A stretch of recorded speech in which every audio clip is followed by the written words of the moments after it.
Hi, beautiful tribe. Welcome to today's talk. We're going to be talking about how to recognize burnout and how to heal from it, especially business burnout. That's what we're going to be talking about today. In this session, we're going to be, discussing this very, very real phenomenon that has almost become normal when it shouldn't, in my opinion. So even though it's one of the most prevalent problems of online entrepreneurs and, light workers as well, there is a solution. We'll take a look at what it is, why it happens, and what can we do to prevent it. Because if we want to be around for the long term, if we want to continue being of service, we're going to need to take good care of ourselves. And sometimes we don't. We're going to be exploring the signs of business burnout and suggesting alternative solutions that might really be what you're searching for. Okay, so if you love your business and your purpose or your mission, but you're getting frustrated at parts of it that don't seem to change, no matter how hard you work, and you wonder why, if conditions have changed for you personally, maybe you have more responsibility on your plate, maybe you're taking, maybe your work or your responsibilities are taking kind of like the fun out of your life. And also, if you find yourself engaged in self-destructive habits, even small ones, like, just wonder constantly, repeatedly, why can't I get out of this situation? Why can't I change this? Then this session is for you. Being an entrepreneur, online, offline, typically means working more hours than you want at the beginning of the journey. Especially at the start of building the business and building the brand. But, what happens if you're still doing that 2, 3, or more years later?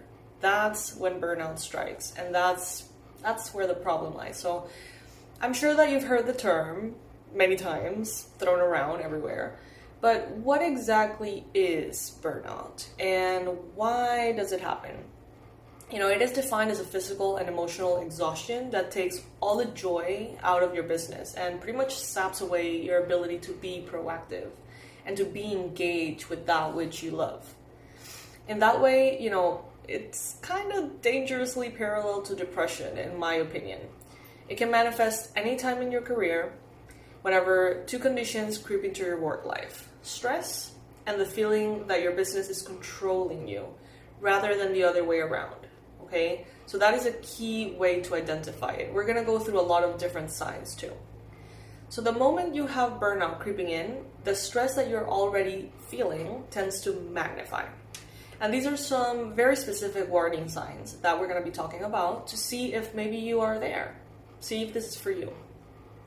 So if you're no longer feeling energized by working long hours, if you feel frustration with your inability to accomplish tasks that were once easy for you, maybe you're more and more feeling like you don't want to come to work or show up. It's like you're avoiding it. You feel like avoiding it. You feel resistance. If you're feeling angry with yourself at not accomplishing more, you know that you could accomplish more. You know that you have the potential, but it's just like, Those are all signs. Procrastination, of course, avoidant behaviors, even a decline in self-worth and self-esteem. Maybe resenting your clients, resenting customers or coworkers. Feeling, of course, overwhelmed.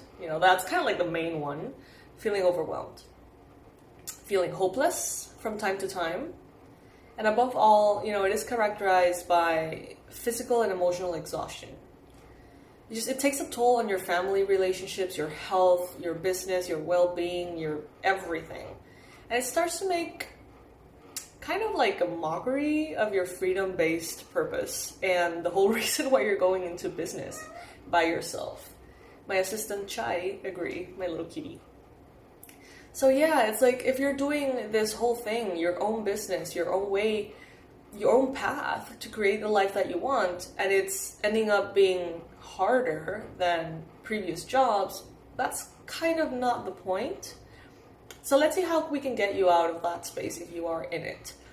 Some people say that leaving a 9 to 5 to become an entrepreneur is leaving a 9 to 5 for a 24/7.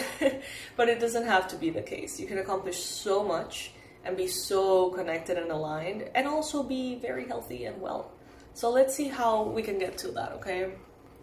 Okay, so for step 1, I mean, isn't this the first step for everything? Let's be honest with ourselves and recognize that there is a problem. Even if it's hard, even if it means we have to fix another thing. Think back to the excitement that you felt when you maybe quit your day job, if you already did that, and you woke up on your first day of running your own business. What made you feel so excited? The possibilities, right? Chances are it was a feeling of complete freedom. Feeling like you're your own boss, you have your own hours, and you're not having to deal with toxic authority figures, co-workers, or spaces. Maybe ungrateful clients, who knows? Fast forward to now, maybe 1 year later, a couple of years later, maybe you don't feel that excited anymore. The reality that you're facing is that maybe you are working more hours than ever. And if this resonates with you, rather than being a master of your own time, you're still fitting yourself around clients, dealing with contractors who don't run like clockwork, just to say the least.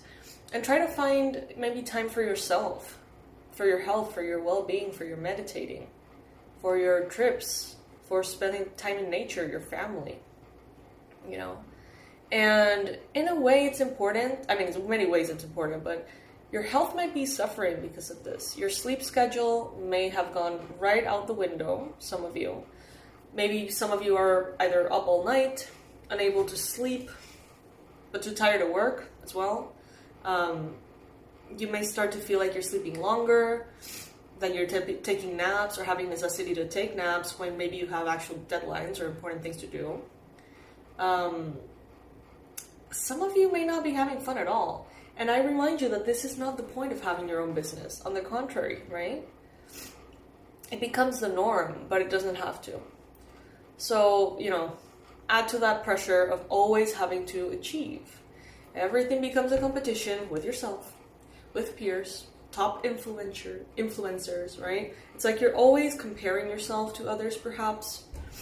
If you find yourself being cranky with family, friends, team, staff, clients, if you can't take a vacation or even a full day off, that's a big one. Maybe you eat lunch at your desk, or you skip meals completely because you're so busy. Maybe you answer emails and texts from your phone while you're out with your family or with your partner or doing something that's supposed to be fun. And in the meantime, you will find yourself getting annoyed with clients, frustrated by day-to-day business tasks that should be feeling like a blessing. The fact that you have clients or customers to deal with, it's a blessing. And maybe when you started, you were very excited for every conversation. And now it's just like an eye roll, right? Maybe some of you don't feel creative anymore. In fact, you may have even started fantasizing about getting a real job. Maybe that's easier, mindless. You may feel guilt, maybe because you're procrastinating or putting off things or not achieving.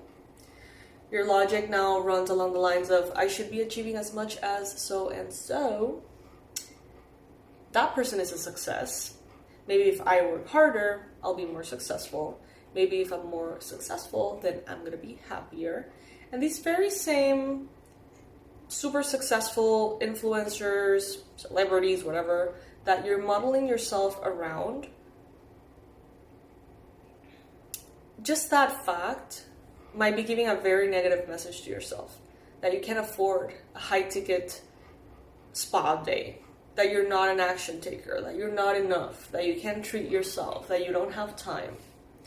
And when there is guilt, oftentimes depression is, somewhere close. Negative self-talk could be very present. And this is the opposite of why you started your own thing. So, if you are identifying with this description, it's very likely that you are either in a state of burnout or very close to it. So let's not let that happen. Let's fix it right away. So it's important to shift our focus and create a mindset that will banish burnout altogether.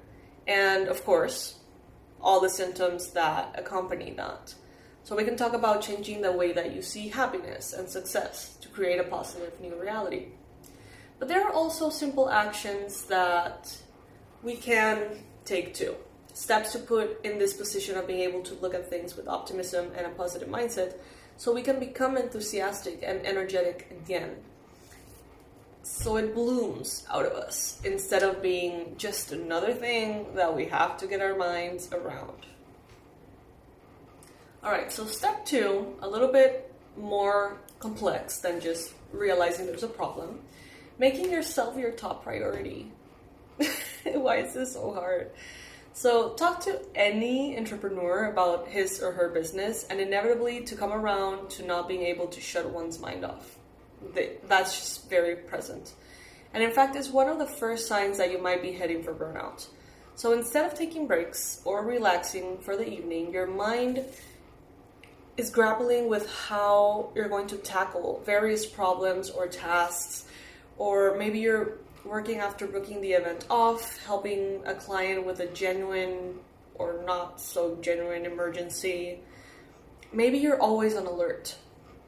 So number 1, pay attention to your own physical and emotional health. You can't effectively serve clients and grow your business and be in purpose if you're struggling with yourself. You owe it to them and to yourself and to your family and to your friends to put your needs first and be able to really show up. Otherwise, what's the point, right? Let's face another misconception on that very subject. Paying attention to your own physical and emotional health is not something you do after you have earned the right to free time. I'm not even going to say anything about that one. It's not something that will come once you're successful, okay? This is something that guarantees that day will never come because you're going to burn out before that happens. You have to make that conscious choice. Make non-negotiable appointments for self-care with yourself and don't put them out thinking that they are not important. So some activities that could help, I always mention this in the tarot readings. Physical motion or exercise, meditation, time for reflection, a daily self-care routine, social time. And, these are not luxuries. They may feel like them if you feel like you're tight and you always have issues with time management. Even if, they feel like luxuries now, even if they might even make you feel guilty, these activities are basic essentials. Without them, you'll start to feel, even if it's just on a subconscious level, deprived, tired, and foggy. And, even though it's really fun to work in your PJs, if you choose to, as I do, but don't work in your PJs because you're so pressured writing that speech, you feel like you don't have time to get bathed or dressed. Sure, wonderful to work in your most comfortable track pants, yoga pants, curled up on the couch with your laptop, and maybe your cat, as a good Pisces. But do dress up and go out. Try balance, and balance is what it's all about at the end of the day. Everything in excess is where the problem lies. So even if you have to schedule yourself more rigidly than you like, build these 4 essential self-care routines into your life every single day. Let's go through them again. I know it sounds so demanding, but just by implementing these, all of the other things are just going to become effortless.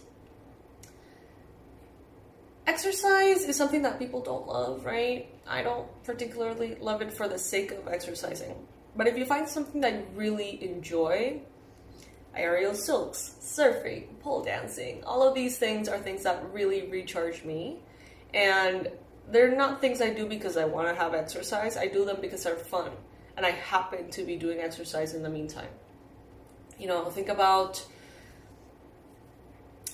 it as a way to escape your desk for a little bit and just getting some fresh air. in general too. Like even if you just need to walk outside, get some movement, stretching, whatever it may be. You know, it really, really helps. It will energize you in ways that honestly are impressive.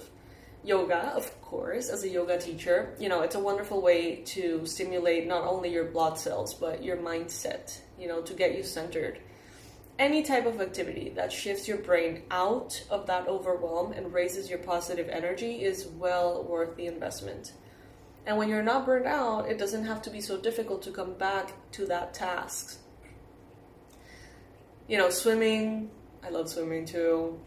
It's another wonderful time to give your brain a break. If you have your own pool, or if you have access to a pool, any kind of body of water will definitely work.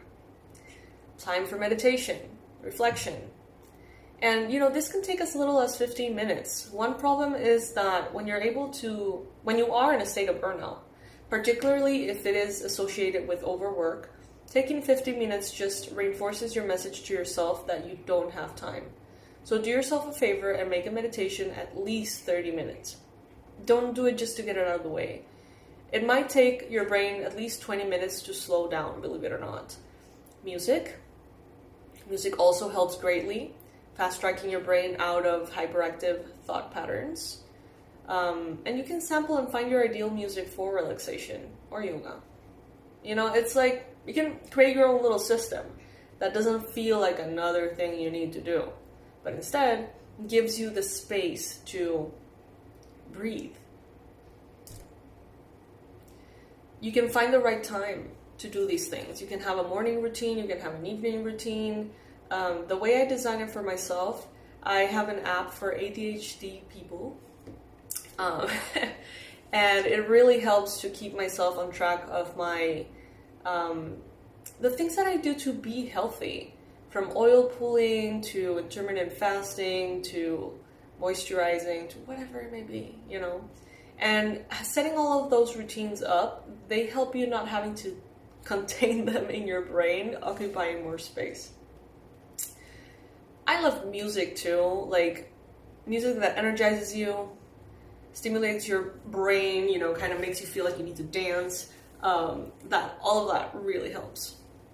Of course, if you're trying to sleep, something more relaxing would be ideal. You know, sitting in your garden, if you have one, or access to one, or a park, observing trees, plants, you know, just being in the opposite state that you expect yourself to be, or that you feel like you need to be at all times. Doing the exact opposite, pretty much, basically.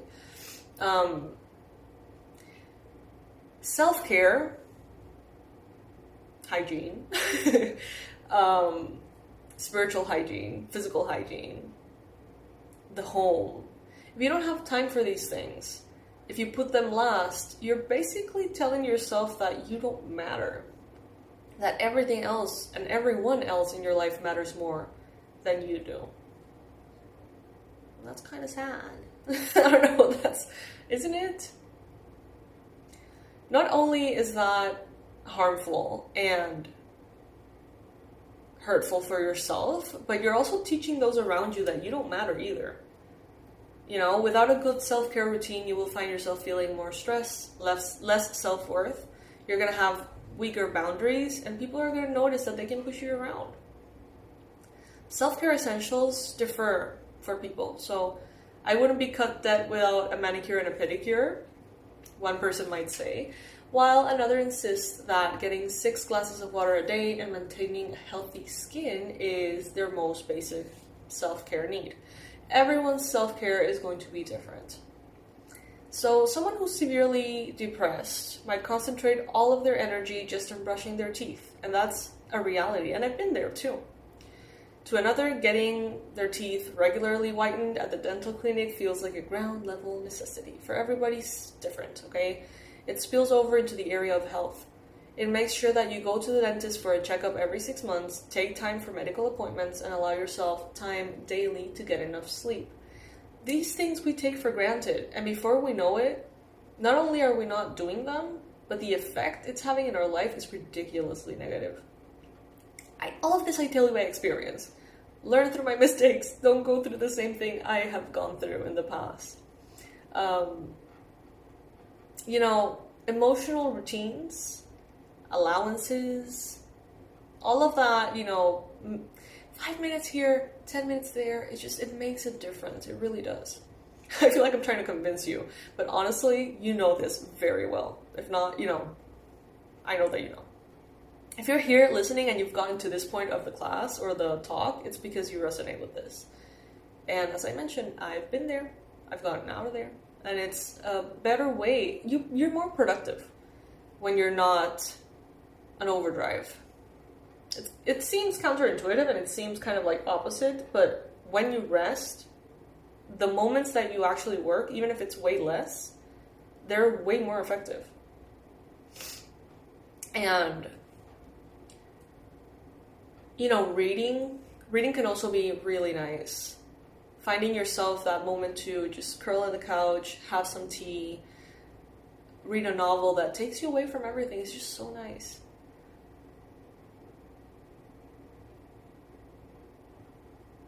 And it's sad that we really think about it as a luxury sometimes, especially if you have your own business that possibly you created to have your own freedom, okay?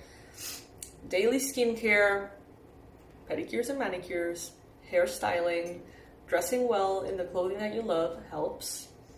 Eating healthy, social activities, regular massages, that's another one that I love. Vitamins, time for personal development, vacations. All of these things seem impossible precisely because of that burnout state. Otherwise, these would be so effortless because that's what we want to do when we are in harmony with ourselves. That's just what comes naturally. So if you can't imagine being able to take time off, then book it for 6 months from now. Really plan a vacation and do all the necessary work to make it happen ahead of time. Don't let also, piece of advice, don't let other people's priorities, including your clients or possible, investors and things like that, override your own schedule. Stop that downward cascade now and start adding missing self-care routines into your life one at a time. Some of us may not value social time as much. We may like to be in a hermit mode, but really the extent in which that is good or bad comes from where we're doing that from. If we're choosing to make that decision of being in a hermit mode and not being that social because it brings us peace, all well and good. But if we're doing it because we don't have time, because we're so stressed, because we don't find a way to have the energy to do social things, that's when we should pay attention to it. It is essential if you want it. Okay? I'm a big hermit, honestly. But even time with a few, my partner, for example, my pets, people that really recharge me. It is really, really good for me. Every time that I get to disconnect on the weekends and just recharge, I feel brand new. So, think about it. These are all suggestions. Of course, take whatever resonates with you and leave the rest behind, whatever applies. These are just ideas, okay?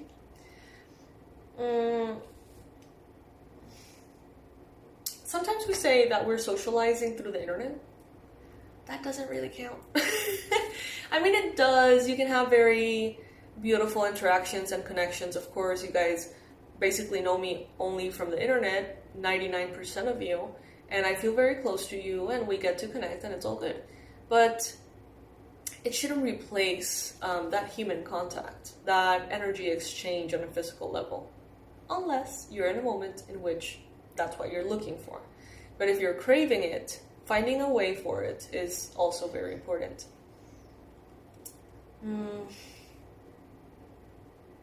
You also have to assess whether or not you've fallen into any bad habits. Workaholism. Toxic relationships. If some of you, for example, have a hard time finding moments to have social life. And when you have a social life, you go out with that friend and end up even more drained, frustrated, tense. That's probably not a healthy connection that you are kind of retrieving to. All of these things should recharge you. They shouldn't be just another thing on the to-do list. Insert eye roll. They should be things that make you feel like you're escaping in a good way. Healthy way, right? Seek out the sort of people that you want to become yourself. Hang out with people who have a I can do it kind of attitude and who simply make you feel good about yourself. That's the whole point of interacting as well. Having a positive experience, not just something that depletes you even more. There are times in which you can't avoid toxic people, close family members, anyone. And, if they're truly toxic, you might need professional help in cutting the ties. You might have to cut ties to save your own life, or at least your sanity. In some cases, of course, that's not the case for all of us. The best thing to do in situations where you feel like you don't have to sever ties completely is to stop accepting negative behavior. End the phone call. Leave the party. Walk away. Excuse me, I'm seeing this person coming by. Try to protect yourself from situations that could be very draining. That's also something that you can keep in mind. Basically, it all boils down to stopping long enough to listen to yourself. Listen to your own needs. And understand that they're not selfish. What do you wish you had more time for? Pay attention to that. Take your time to answer that. Respect yourself. Don't interrupt precious time with your child, for example, to do more work-related calls that you're not being paid to make, or that are off schedule, or that are not required.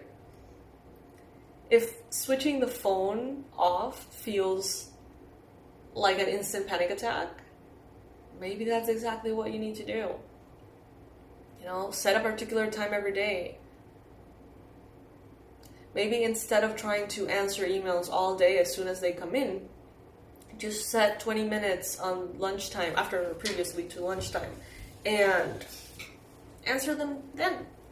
And let people wait for your answer if they need to. Many of you know that for the readings that I do, they take forever to reach you.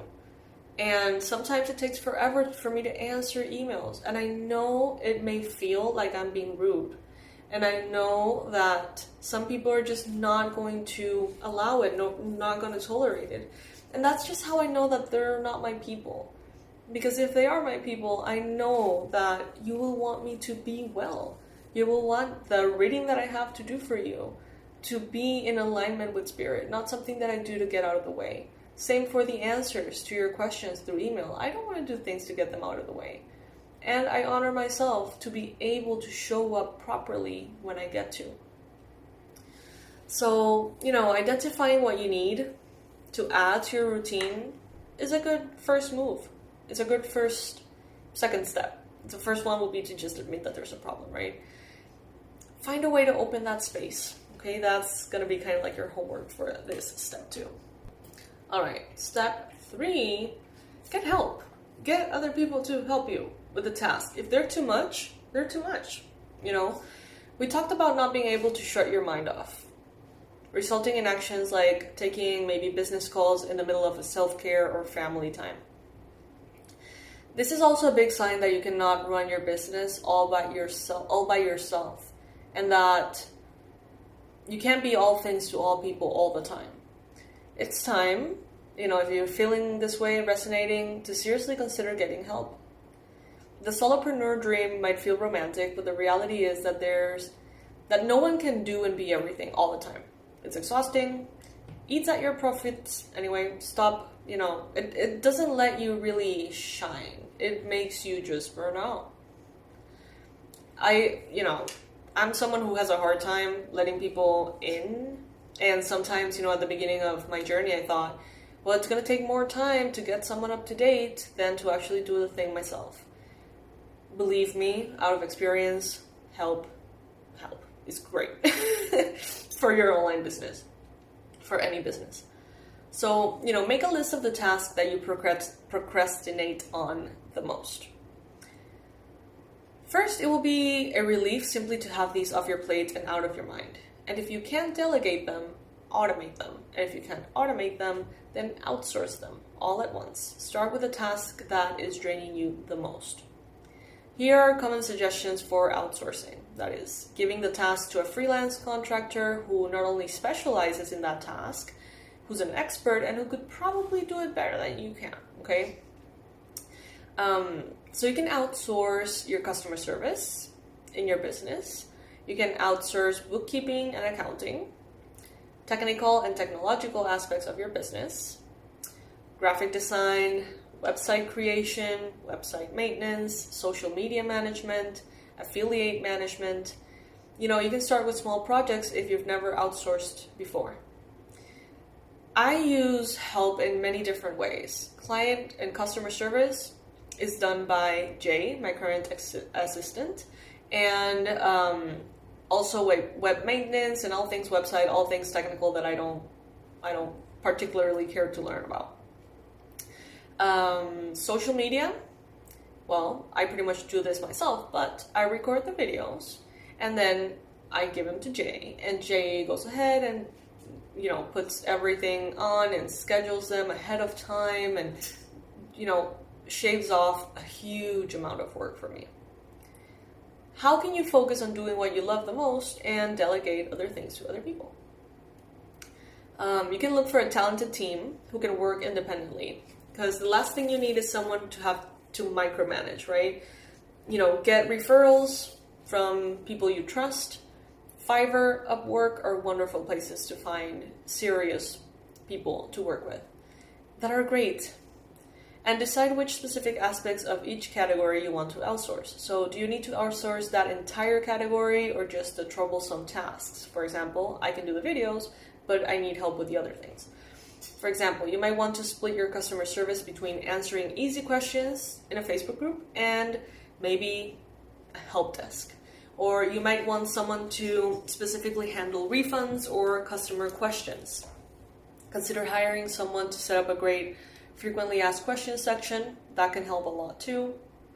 Do you need all of your regular bookkeeping outsourced, or do you need an accountant at tax time only? Really think about it. Do you just need someone to set up your autoresponder list, or do you need someone to handle maintaining and uploading of everything? Do you need a one-shot website creation? Are you more interested in regular website maintenance? Sometimes we want to do it all, and we don't have to.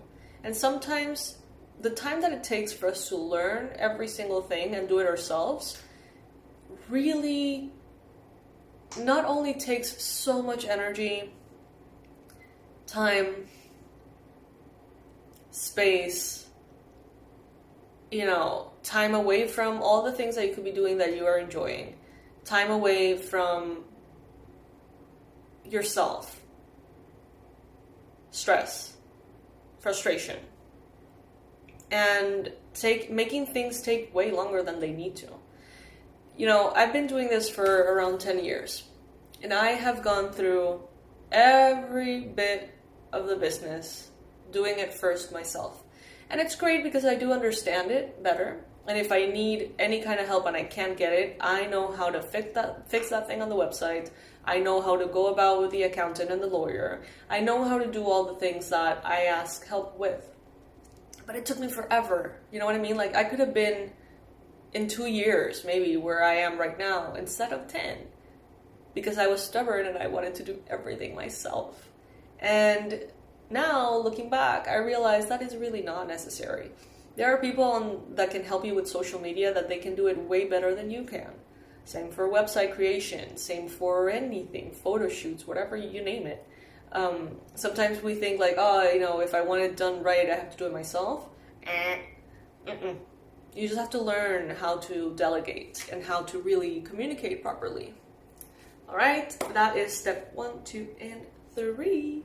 And if you like, you can continue to stay posted and pay attention to future classes and talks that I'm going to be giving on this subject. I truly hope this helps. I really, really do.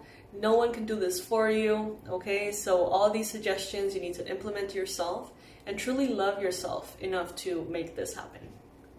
I'll see you in the next one.